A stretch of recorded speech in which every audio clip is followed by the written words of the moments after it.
Hello, I'm Mark, and this is the Fast Track Impact podcast for researchers who want to be more productive and achieve real-world impacts from their research. So it's nice to be back in my office studio this week. I've been recording the last few episodes out and about, and back at home, but not for long. I'm after I record this, I'm away to disappear to the airport and off to do some training in Sweden, and then to Poland for one of the Rio Convention's conferences of the parties. So this is the UN Climate Convention, and I'm talking there and doing some work with policymakers around my research.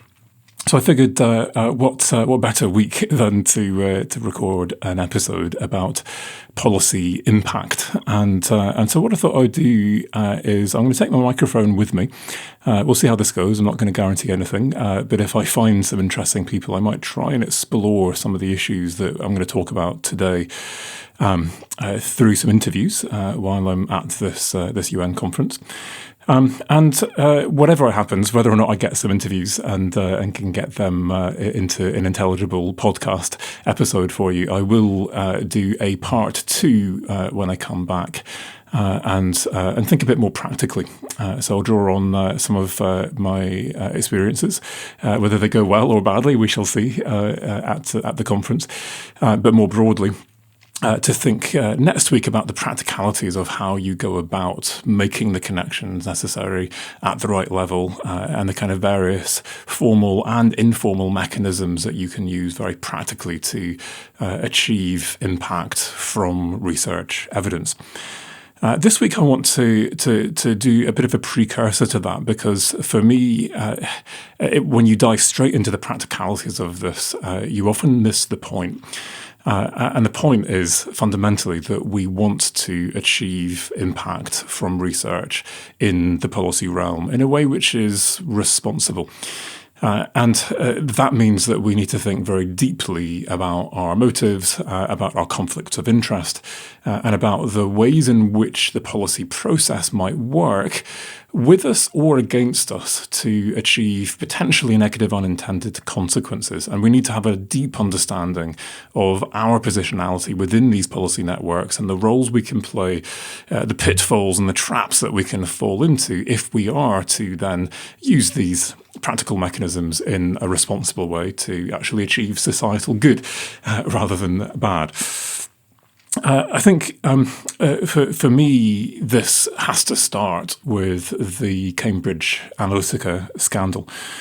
For me, this really rocked my boat on a number of different levels. I'm not sure if you guys experienced the same experience as you listened to this story unfold and empathised with the researchers at the centre of this, because there was a fairly large group of researchers involved in this, and not everyone looked quite as guilty as the next person. And in particular, my particular sympathy went to the lead author of a paper in the Proceedings of the National Academy of Science, or PNAS as it is called for short, who actually got a Paper of the Year award for this paper in PNAS in 2013.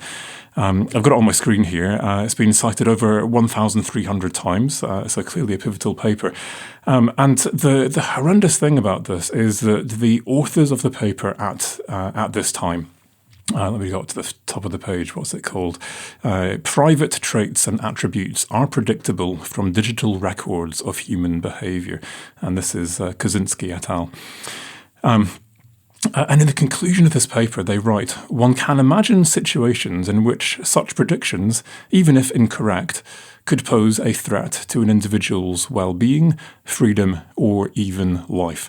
And they go on to say, it is our hope, however, that the trust and goodwill among parties interacting in the digital environment can be maintained by providing users with transparency and control over their information, leading to an individually controlled balance between the promises and perils of the digital age.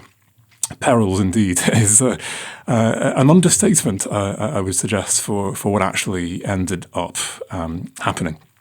And for me, this is the first lesson in terms of our engagement with anyone who can affect change, and in particular in the policy arena, which is ultimately where this ended up going. If you're not familiar with the story and how it unfolded, this was about governments around the world and political parties hiring Cambridge Analytica, who then used the tool in this PNAS paper and a data set which they acquired via questionable means to help political parties or governments micro-target voters in very manipulative ways to swing election results.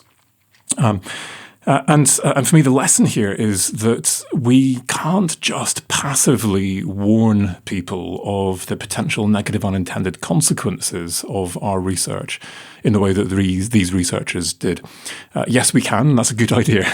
But is that enough? Well, clearly in the case of Cambridge Analytica, it was not enough. And what can we do to take more control of this? Should we, and can we only be passive bystanders and see what happens to our research, or can we do something about this? And I would argue that we can.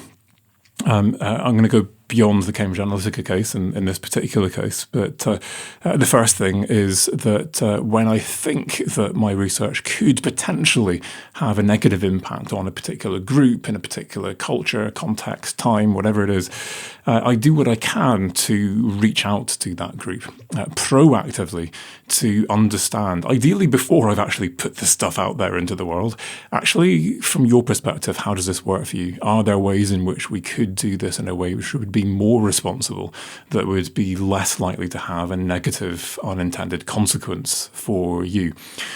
And even if there is no option there, even things around the timing of when you put that stuff out and giving people a chance to adapt to what you're about to publish can make a big difference to people's ability to adapt, to cope, to be able to ameliorate the worst negative impacts of your work.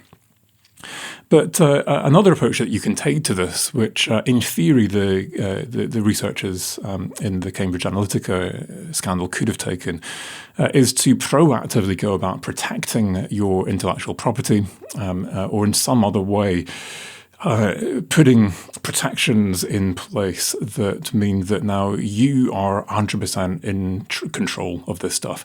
Whether it's that you've created your own spin-out company, whether it is that you've got your university on your side licensing this and you getting a bit of a say over whether you license it to people or not, who you license it to, under what circumstances, having the legal ability to put controls on these kinds of things. Now, the problem in their case was this is it's out there. It's a published paper. And at that point, it becomes quite hard to protect if you haven't already done that. But the point is, were there things that they could have done? And are there things that you could do that would proactively prevent people from, or reduce the likelihood of people cherry-picking, distorting, and using your research in ways that you feel deeply uncomfortable about? And I think very often the answer is there is actually something that you can do. I think the second thing that the scandal showed me, and one of the reasons, the other reasons why this really rocked my boat, is that very clearly the end does not always justify the means. And I think that if you look at the clients of Cambridge Analytica, those clients probably believed passionately that if the opposition were to have got into control and win that election, that this would have been for them unambiguously bad for their country. And they probably had convinced themselves that what they were doing in terms of manipulating the process by using these techniques was justified because it was in the public interest to prevent those bad guys from getting control.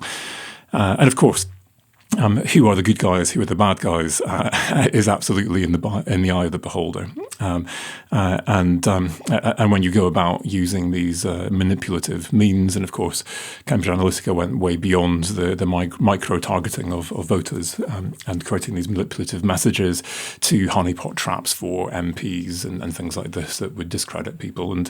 And clearly, yeah, you have to draw a line at a certain point, and you may believe passionately that what you're doing is in the public interest, but that does not justify using any means possible. For me, this made me interrogate my own actions, my own approaches to engaging with stakeholders. In this particular case, it was engaging with the business world, and a point in one of my pathways to impact many years ago where we'd reached a block where we realized that we had to now, in order to achieve the impacts we wanted from this research, we had to reach powerful, influential chief executives of major companies around the world. And we realized that as a team of researchers and charity people that we just simply did not have those social networks. And we had no way of even working out who the relevant people were, let alone connecting with them. And so through a charity that I was working with, we employed someone who basically came into our office with a black book and opened up and pointed to the various people that he was connected to, was friends with, married, related to through marriage, etc. And there were all these lists of the rich and the famous. And for his half-price charity fee, he was willing to connect us with his friends if we could convince him that our cause was a great cause that he could be passionate about. And so for me, instantly now I'm in a grey area actually, because this feels now very similar to some of the kind of techniques that people were using with Cambridge Analytica. And for me, what's problematic about this is the fact that money was changing hands in order to make these social connections happen. At the same time, being more compassionate towards myself and trying not to beat myself up too much about this, I look back on it and I also think, well, actually, when I look at the value that I add to many of my projects, actually a lot of the value that I bring in terms of impact is, in fact, my connections. The fact that I have these high-level connections in whatever sphere that enables me to open doors, to create opportunities that would be very difficult or at least very time-consuming for other people to get. And that, I would argue, is my social capital, and that has value. And in this case, we realised that our social capital had fallen short, and so we used some financial capital in order to extend our networks. And some of the people that we're connected to through that are now people who would be within my network, and the people I was working with as just warm contacts who I don't have to do anything more than pick up the phone to or email to get an answer from. So the jury is out here, and I'm not convinced whether what I did was good or not. But there are big alarm bells for me ringing around that particular set of events all those years ago. And I'm not unambiguously proud or ashamed of it, but confused, I would argue, at this point. But I think that is a healthy place to be in. And what I hope I'm doing as I set the scene this week is giving you a sense of how critically we need to interrogate ourselves and ask ourselves, you know what, actually, genuinely, are my motives pure? Genuinely, could this be seen in any way by anyone in any circumstance as manipulative? Or can I put my hand on my heart and say, no, I did this for the right reasons in the right way. And yes, I had influence, but not in a manipulative kind of way. And so for me, this is at the core of this episode. And it's a question. And the question is a question that I put to many of the researchers that I train on the occasions when I am doing training on working with policymakers, because I believe that the answer to this question helps us to understand reflexively as individuals where we draw the line and at what points we've taken a step too far. My question is, what is the difference between influence and manipulation? This is a bit of a head-scratching point in most of my trainings. And the great thing is that when I started out, I wasn't quite sure I knew what the answer to this was. And I'm asked this in enough trainings now that I've got a whole load of fascinating answers to this. And I'm just going to give you a flavour for some of these, because I think as you begin to think this through, you begin to realise, you know what? Those are the inadvertent things that I do without realising it that come across in ways that actually seem or look like they are manipulative. And that's the point at which I'm no longer simply providing evidence and making my research available. I am now effectively lobbying and potentially seen as a lobbyist. Now, I do know a number of researchers actually in my own academic networks who are quite comfortable seeing themselves as lobbyists and as activists, in fact, in the political sphere. I think especially in the social sciences, it is possible to actually find ways of doing that in academically robust ways, which are morally robust as well. And so let's just park that for a moment, because for most of us, actually, the point at which I become a lobbyist is the point at which, you know what, I now don't feel comfortable anymore and I've lost credibility. So for me, the first question that I need to ask myself as a check, and this is a bit of a checklist, so just ask yourself each of these questions to ask yourself, looking back and now looking forward, am I on the right side of influence or manipulation? And how can I make sure that I remain on the right side of this? So the first is what you're doing in the public interest, or is this in your personal or institutional interest? And for most of us, this sounds like a really simple thing. Well, clearly, I'm doing research which is publicly funded in the public interest, and I've got evidence that if we go down this particular path, then this is going to harm the interests of future generations. It's going to create horrendous environmental damage, etc. Clearly, what I'm doing is in the public interest.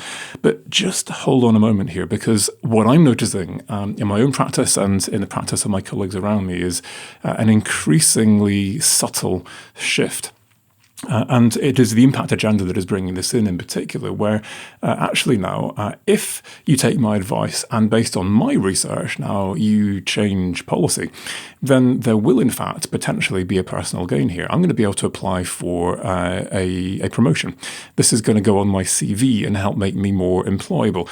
And actually, if this turns into an impact case study under the Research Excellence Framework for my university in the UK, then there will be potentially a significant financial benefit to my institution. And so the question now is what do you do about those conflicts of interest? Is that a conflict of interest, or is it just a win-win? And I think that you can conceptualize and sell that in either of those ways. So for me, if it's transparent, then great, it's a win-win. You get some great evidence, I help you get that into policy, and I get something in return. And a lot of people are very happy with that. You know what? This now doesn't feel exploitative. I don't mind the fact that I'm not paying you consultancy money to do this work for me, because you're going to benefit as well. Great. So it's not that people will intrinsically doubt us or have problems with this. It's for me about how transparent that is, and that we make it up very clear that there is this win-win, so that later down the line, people don't realise when we're coming back to ask for a testimonial. So why do you need this testimonial? And how much is a ref impact case study worth? And okay, so was that actually what this was all about all along? And you know what? I feel used now. So let's just ask ourselves this question. Ultimately, I think I would characterize what we're talking about here as transparency. This is what I'm going to tag this particular point in my checklist as. And transparency in this case is just about making it clear what you're doing and why you're doing it, and so there are no kind of nasty surprises later. And it's interesting what opportunities there are for this, and it's very limited, and it's not typically done by most academics. We will all in our universities have an interest register that I use for the work that I do with Fast Track Impact, for example. So my employer knows exactly how many days per year and what benefits I get from doing Fast Track Impact, and they're aware of whether or not there may be a conflict of interests with my employment. The problem with these, though, is that they're not publicly available. And what's interesting is that there are publicly available registers in certain areas. And I do wonder whether this is something that we need as an academy as a whole, perhaps on a national or even an international scale, so that we can be above question with this kind of stuff.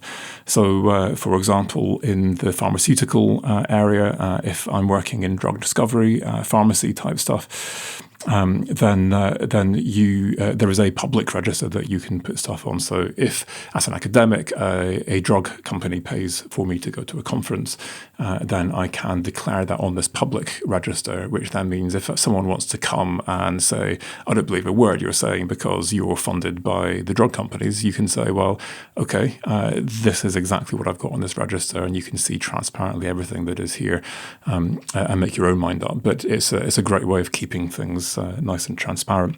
Scottish Government, it's just coming up for a year now. The first anniversary of this legislation is just coming up for lobbying policy. That means that if you are working via a charity or some other kind of interest group, as many of us do, and you have strong links with such a group, I would say, yeah, you're safer to declare that interest. Then you have to register on this particular register with Scottish Government to say, yeah, I do work, take money from work with this particular interest group, and I'm advising policy. Strictly speaking, just as an academic, you don't have to register on this one. But there's a grey area there in terms of those of us who work with charities. So the second thing on my checklist is making sure that this is all balanced and fair. And when I'm on the right side of manipulation versus influence, I am balanced and fair in my representation of the evidence. And this is, again, something that I think we are falling into without even realizing it. And if I look back through my own career, I'm not particularly proud of many of the policy briefs that I wrote, because my funders told me very clearly, we want you to write a policy brief. And here's the deal. You write it about our project that we funded you to do and nothing else. And for me, there's something that here is quite deeply troubling, because there is what I would describe as a sin of omission here. Because I have now omitted to tell that policy audience the fact that there is, in fact, a much broader body of evidence that potentially says something quite different to what I'm saying. And there is a bigger picture here, but I've only been told to represent the work from the perspective of my project. So here you are, this is my work. Now, for me, that instantly becomes perceived as manipulative, despite the fact that when I've done this, it's been with fairly pure motives. Because then a policymaker who does a bit more digging discovers that, actually, hold on a minute, there's all this other evidence that says exactly the opposite. And why did they not tell me that? And it now looks like I'm trying to mislead them, and I haven't told them why my research is different. So actually, maybe I just don't believe a word that that person told me. And this really quite deeply now undermines my trust in the researcher. This is really quite a challenging one to overcome. For me, the easiest way to do this is just to put some context around what you're doing. And so very quickly, very easily, with very little evidence, I've got an introduction, I've got a couple of sections maybe, but if nothing else, an introduction that just sets the scene, that says, this is the body of work that this sits in, this is what the status quo is, everything that's been published to date says this. And now, in that context, here is our project. And this is why our project seems to be saying something different. And you weigh up for yourself. We're going to perhaps tell you why we think this is more robust. It's the longest, biggest ever data set of its kind over a longer time period, whatever it is. But there's nothing disingenuous about this now, because we've opened this up. If we can, then I think best practice is that we synthesize. Now, in an ideal world, this would be a systematic review, maybe with some meta-analysis in here, statistically analysing, if that's the kind of research that we're reviewing, to say, well, look, on average, this is the kind of stuff that is out there, and we can see that the vast majority of studies point in one direction. And yeah, there are a few that point in other directions, and this is perhaps the reason why. And you get a sense of the reliability of a particular finding across a body of evidence now, rather than just picking out your one bit. Now, doing this properly is a huge investment of time. I know colleagues that will spend a year of their lives, or more even, on a good systematic review. And the good news is there are some shortcuts to this. So if you just Google rapid evidence synthesis, there are a range of different techniques. I'm working with my colleague Gav Stewart at Newcastle University, if you want to look up some of his stuff, who's got a bunch of techniques we're using on some of our projects together, that enable you now to ask very targeted questions. This is the limit. You have to be very clear about exactly what you are and aren't looking for, but that now in a matter of weeks and months can get you some results.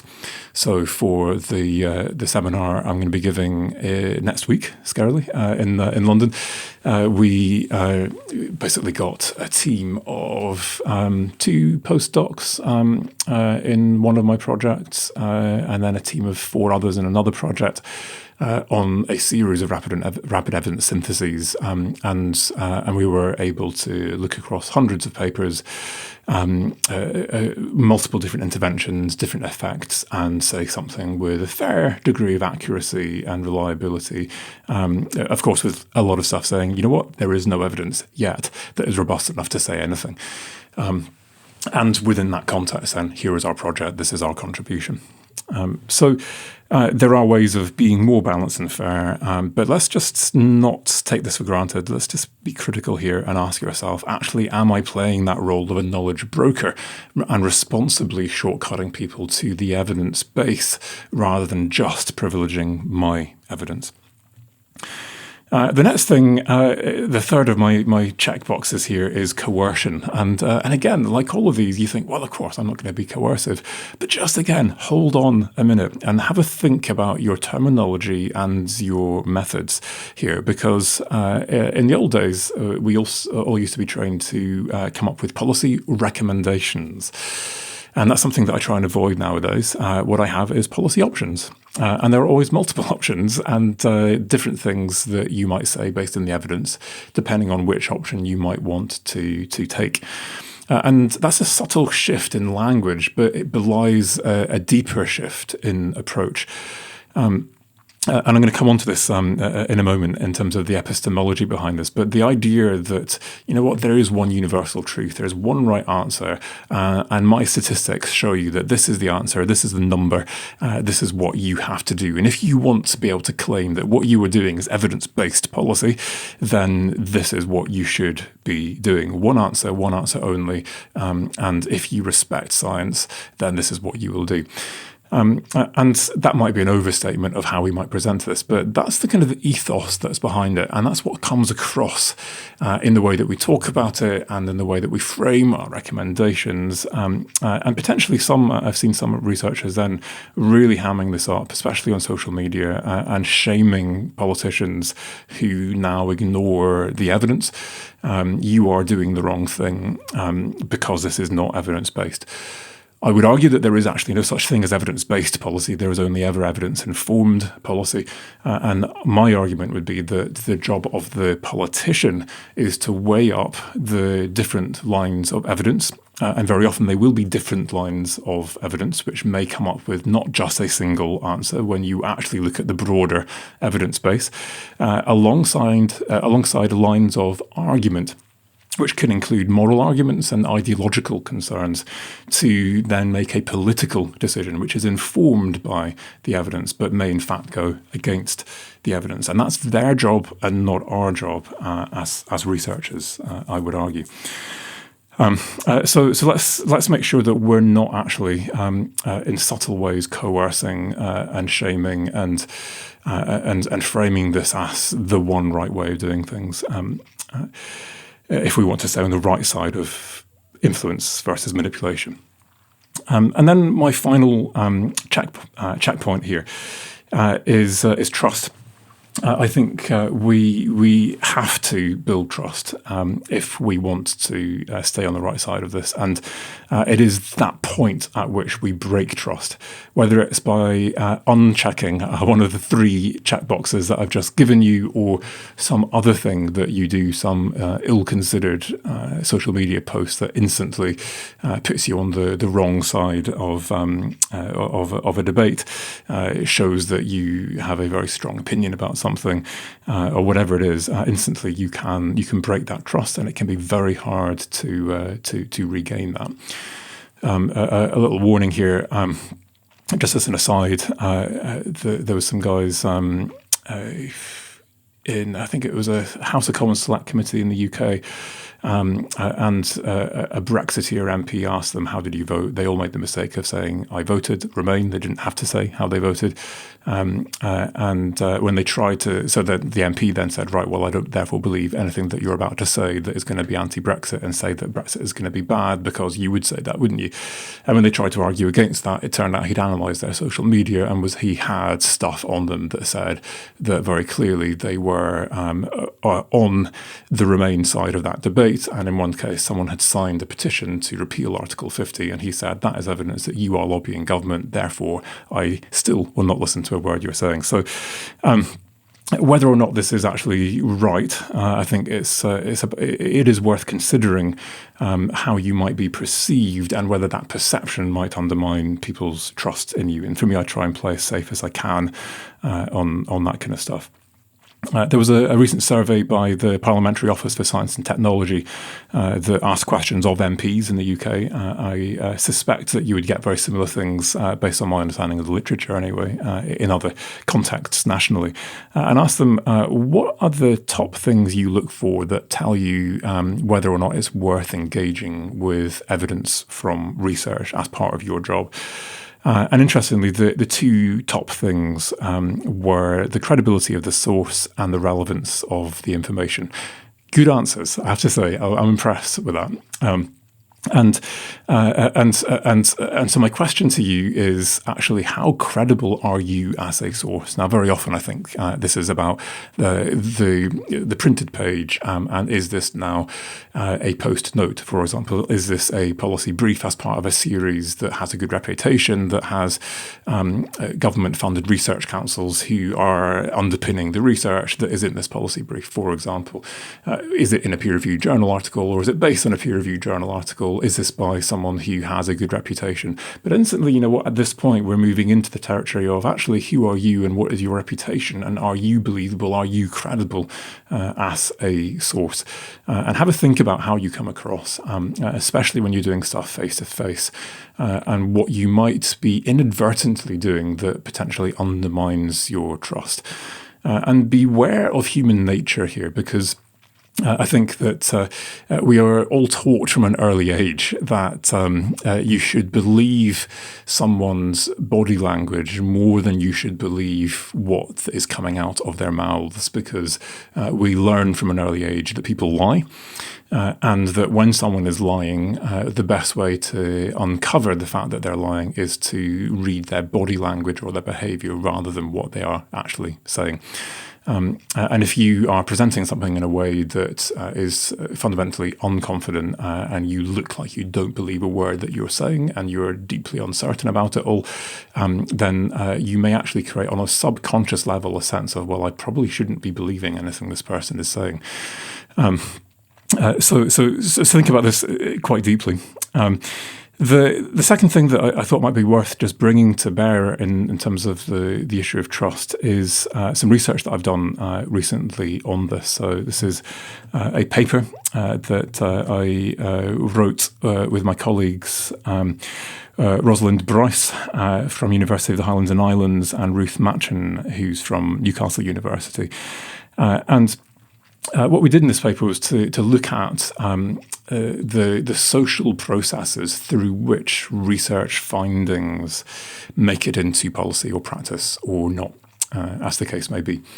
And so in the broader project that we did, we looked at I think 66 different research findings. So you've got a research finding in a paper, and the question is, what happens to this, and does it make it into policy or practice or not? And if so, how does it get there? And in this case, in this paper, we're zooming in on one set of findings around climate change and peatlands in Scottish government. To try and find out how those research findings travelled from person to person through these science, policy, practice networks using a quantitative tool called social network analysis, combined then with a multi-year analysis of interviews over, it's about a 10-year period. We're going to look at how this science policy network evolved as it grappled with and tried to understand and act on the evidence that was coming out on this particular issue. And I think what is really interesting for me is that one of the key findings that comes out of this is about the role of trust. And in particular, the role of intermediaries.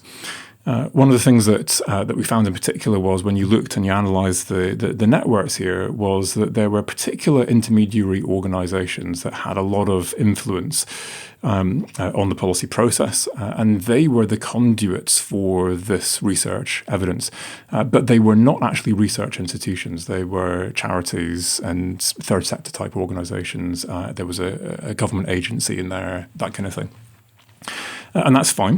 What's interesting is that you look at the research institutions and they are really peripheral in this network. So yeah, they're in it, but most of the stuff that is getting to policy is very much indirectly, and it's going through these intermediaries.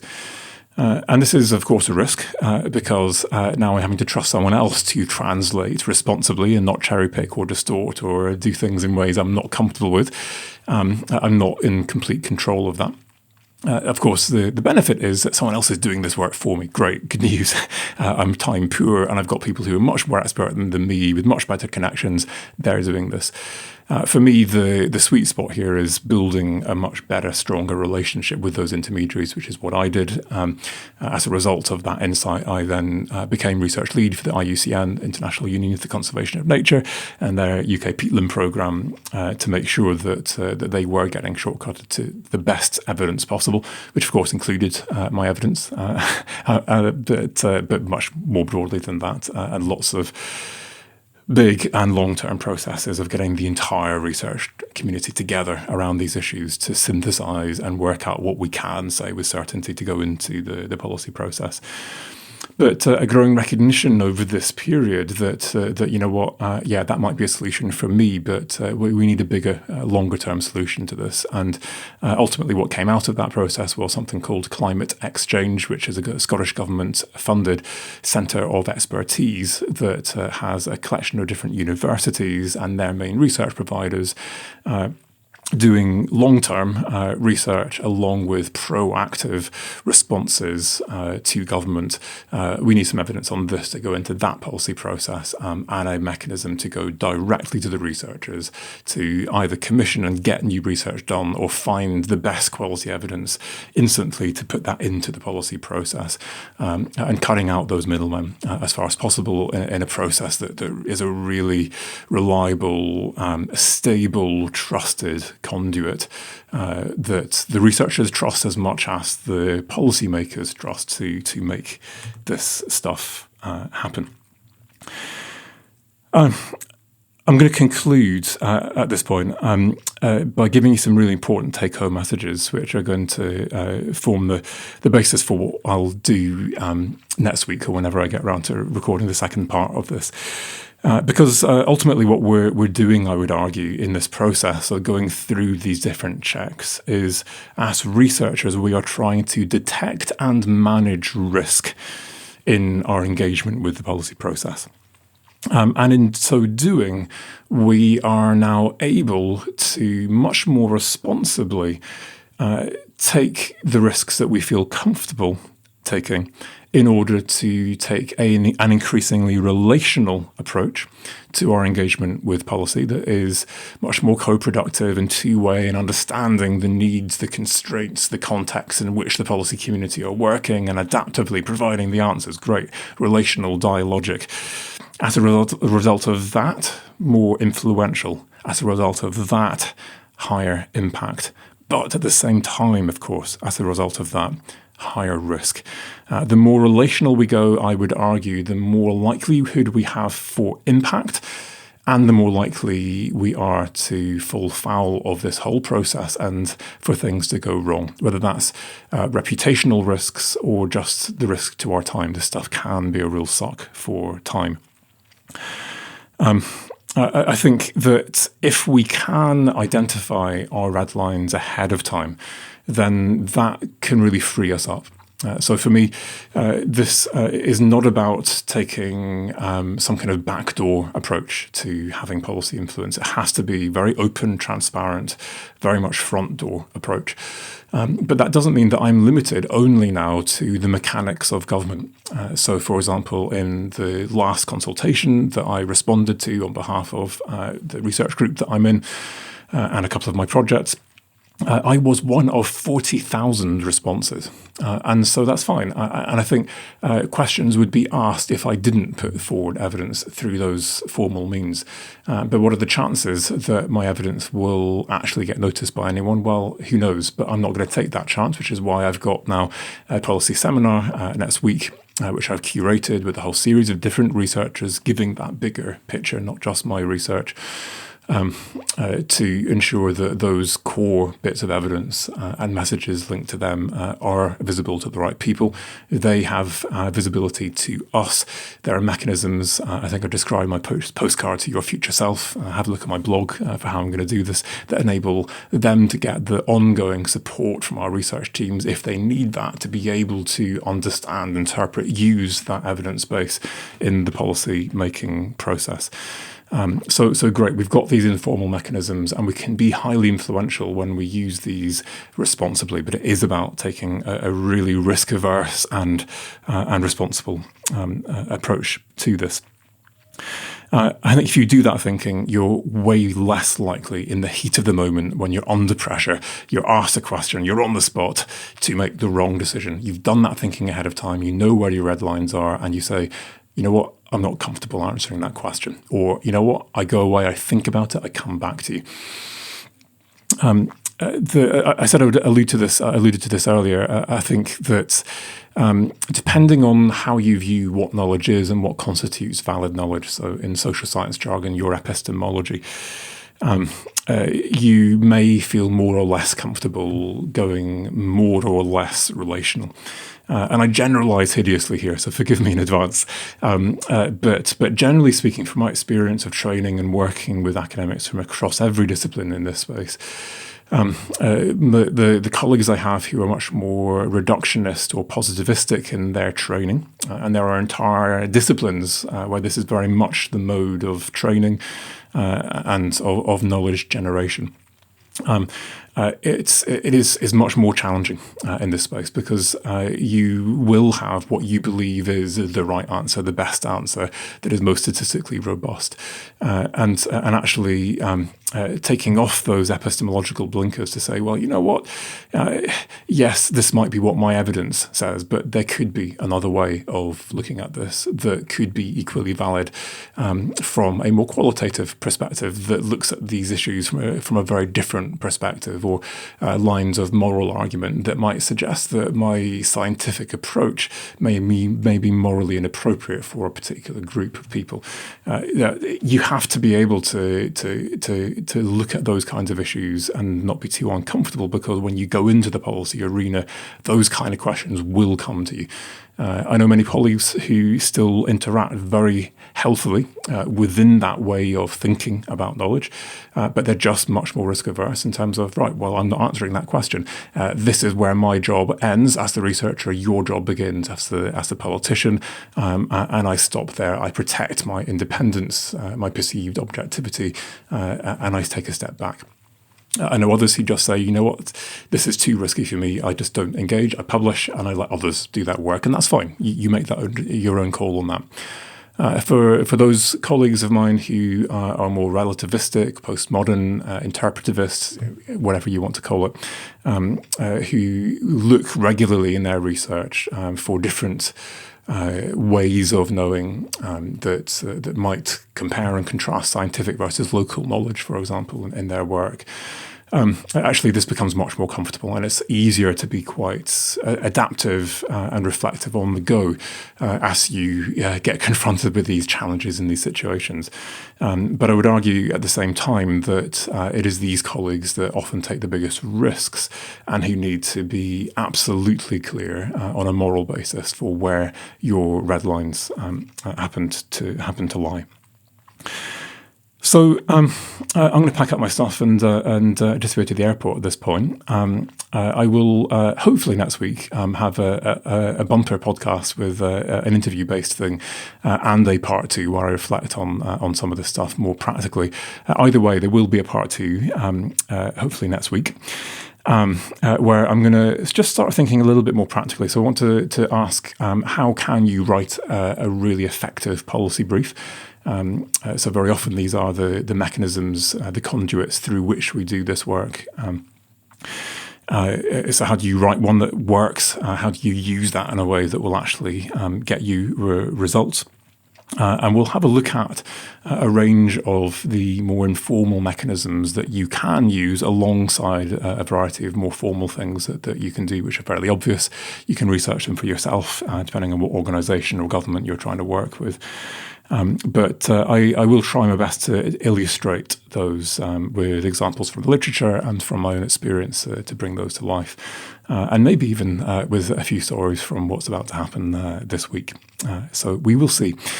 In the meantime, go away and have a think about this. Do some deep thinking. Go and talk to a friend, a colleague.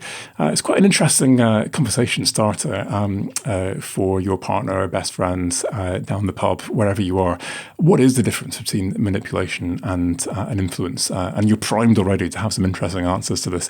But it is an endlessly fascinating conversation that I think when you start discussing this and thinking deeply about this, you will become more self-aware and more self-critical. And for me, that is the work you need to do that will underpin any of the practical stuff that we will then look at next week that will ensure that it works and doesn't lead to negative unintended consequences.